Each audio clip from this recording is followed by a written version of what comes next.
நம்பித்தான் இருக்கின்றன. கராச்சி என்பது தென்பகுதியில் இருக்கக்கூடிய நகரம். அதே போன்று இந்த முல்தான் நகரமும் மற்ற முக்கிய நகரங்களும் அதற்கு இடையில் இருக்கக்கூடிய நகரங்கள். இந்த 3 நதியில் இருந்து தண்ணீரை பெற்றுதான் அந்த நகரங்கள் தங்களுடைய குடிநீர் தேவையை பூர்த்தி செய்து கொள்கின்றன. அது மட்டுமல்லாமல் பாகிஸ்தானினுடைய கிழக்கு பகுதி மட்டும்தான் ஒரு வேளாண்மை சார்ந்த பகுதியாக இருக்கும். இந்தியாவினுடைய பஞ்சாப் மாகாணத்தை தாண்டி பஞ்சாப் மாநிலத்தை கடந்து பாகிஸ்தானை ஒட்டி இருக்கக்கூடிய அந்த அவர்களுடைய பஞ்சாப் மாகாணம் உள்ளிட்ட இடங்கள் தான் சிந்து நதி படுகையில் இருக்கக்கூடிய மாகாணங்களாக இருக்கின்றன. அங்குதான் 80% வேளாண்மை நடக்கின்றது. இந்த நிலையில் தான் சிந்து நதி உட்பட அந்த 3 நதிகளிலும் நீரை செல்லுவதை இந்தியா தடுத்து நிறுத்தி இருக்கின்றது. அந்த செயல் என்பது போருக்கான ஒரு அழைப்பாக பார்ப்பதாக குறிப்பிட்டிருக்கக்கூடிய பாகிஸ்தான் அது ஒரு போராகவே கருதப்படும் என்று சொல்லி இருக்கின்றார்கள். சட்டப்பூர்வமாக பாகிஸ்தானுக்கு உரிய நதி நீரை இந்தியா தடுக்கின்றது என்று குறிப்பிட்டிருக்கக்கூடிய அவர்கள் இது ஒரு போராக கருதப்படும் என்று சொல்லி இருக்கின்றார்கள். எங்களுடைய முழு பலத்தை திரட்டி நாங்கள் பதிலடி கொடுப்போம் என்று இந்தியாவிற்கு எச்சரிக்கை விடுப்பதாக நினைத்து பாகிஸ்தான் தரப்பிலிருந்து இந்த தகவலை சொல்லி இருக்கின்றார்கள்.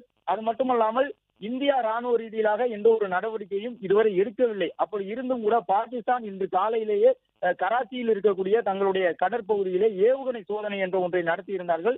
அதன் பிறகுதான் சூரத் நகரிலிருந்து INS விக்ரமாதித்யா உள்ளிட்ட அதிநவீன போர்க்கப்பல்களிலிருந்து ஏவுகணைகளை ஏவி இந்தியாவும் தங்களுடைய சோதனையை மேற்கொண்டிருந்தார்கள். கடந்த காலங்களில் கூட பலமுறை இந்தியா தெரிவித்திருக்கின்றது, ஒருபோதும் எதிரி நாட்டுக்கு எதிராக நாங்களாக ஆயுதங்களை பயன்படுத்த மாட்டோம்.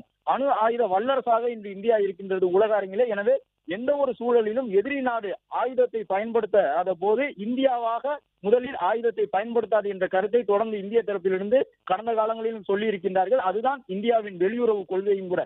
எந்த நாட்டுக்கு எதிராகவும் தன்னிச்சையாக இந்தியா ஆயுதத்தை பயன்படுத்தாது. ஆனால் தன்னுடைய இறையாண்மையை காப்பதற்காக இந்தியா எந்த எல்லைக்கும் செல்ல தயாராக இருக்கும். அதை இன்று பிரதமரும் தன்னுடைய பேச்சில் இந்திய மக்களுக்கான பிரகடனமாக இன்று பீகாரில் அரசு நிகழ்ச்சியில் பங்கேற்று பேசும்பொழுது பிரதமரும் வெளியிட்டிருந்தார். இந்த தருணத்தில் தான் பாகிஸ்தான் நாடு தங்களை தற்காத்துக் கொள்வதற்கான ஒரு முயற்சியாக தற்பொழுது இதுபோன்ற அறிவிப்புகளை வெளியிட்டுக் கொண்டிருக்கின்றார்கள். இந்தியாவை பொறுத்தவரை ஏற்கனவே அனைத்து நாடுகளுடைய தூதர்களுக்கும் அழைப்பு விடுக்கப்பட்டிருக்கின்றது. பாகிஸ்தானுக்கு எதிராக இந்தியா ராணுவ நடவடிக்கையை மேற்கொள்வதற்கான சூழல் ஏற்பட்டு விட்டதாக BBC உள்ளிட்ட சர்வதேச நிறுவனங்கள் தற்பொழுது தங்களுடைய அந்த கருத்தை தெரிவித்திருக்கின்றார்கள். தற்போது பாகிஸ்தான் நாடு சிந்து நதி நீரை இந்தியா நிறுத்தி இருப்பது என்பது போருக்கான ஒரு அழைப்பாக பார்க்கின்றோம். எங்களுடைய முழு பலத்தை திரட்டி போராட நாங்கள் தயாராக இருக்கின்றோம் என்ற ஒரு அறிவிப்பினை வெளியிட்டுள்ளனர்.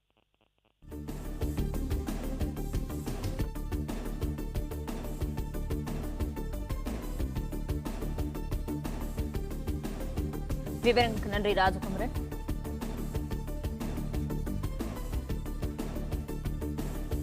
அண்மை செய்தி. மத்திய அரசு